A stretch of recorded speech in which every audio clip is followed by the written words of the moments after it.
Hilma draws from many different philosophies and ideas. She was a seeker, not a holder of truth. Her works contained a message for humanity, but that humanity was not yet ready to receive that message. So she painted for the future. And what makes the work so extraordinary? That they seem, in a way, out of time and out of place. They've come from somewhere else. They've time traveled. Hilma af Klint was a mystic and an artist. She was born in Stockholm. But I think it's fair to say that there was a sense at that moment in Sweden that although women may be admitted to the Academy of Students, that the skills they would learn would likely be applied in a domestic setting. But for Hilma af Klint, she supported herself as an artist in the 1890s in Stockholm through commissions, landscapes, portraits. But she courageously and extremely bravely for that time gave all that away to embark upon a 10-year endeavour, which is the paintings for the temple.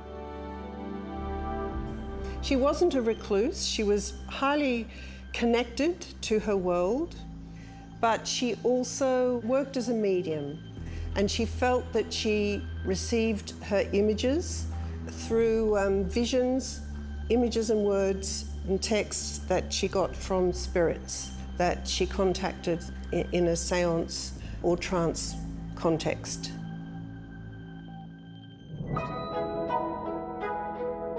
There's been a lot of discussion about the fact that Hilma af Klint begins making completely abstract, completely non-figurative paintings as early as 1906.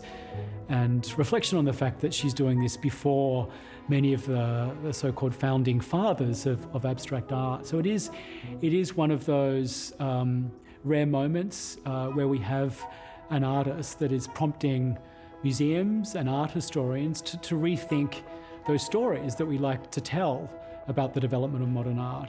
It makes us think about the pioneering contribution of female artists as well.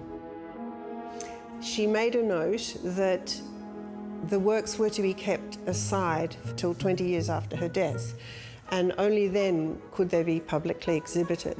It was actually several decades further until they became known.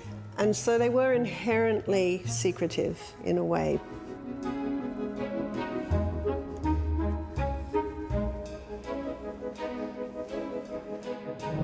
Contemporary Western art has a lot of trouble with explicit spirituality.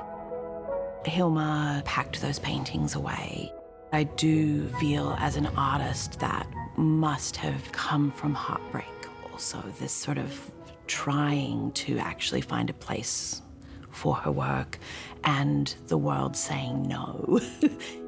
I think that people have rejected that side of themselves. Because of that rejection, there's a kind of a spiritual emptiness and spiritual trauma, and we don't really know what to do with that trauma, so we just put it in a box and it becomes this unspeakable thing, and we kind of try to understand it from a distance rather than sort of have a direct, we don't trust our own direct experience of these sorts of energies. What's that in there? Whoa. I feel like there's so much sound in them. I became aware of Hilma's work and it was really clear to me pretty much immediately that she was kin, spiritual kin. My work has always, from its earliest days, been a place where I process non-rational material. It's always been a portal for me to these other realms. That has been something I've buried and not talked about because of this feeling that that material doesn't have a place in contemporary art. I make large-scale video installations.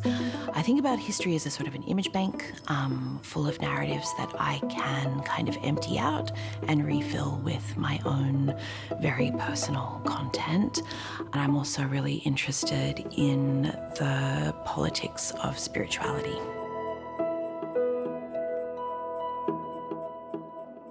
What's really clear to me and important to me about her work is that she had this sort of unwavering allegiance to this material. I find it really moving and inspiring that she was fully invested in her ability to receive this material, and that flew in the face then of this taboo that exists in contemporary art, and it still does, and I think that's evident in the way that people sometimes have trouble framing the work.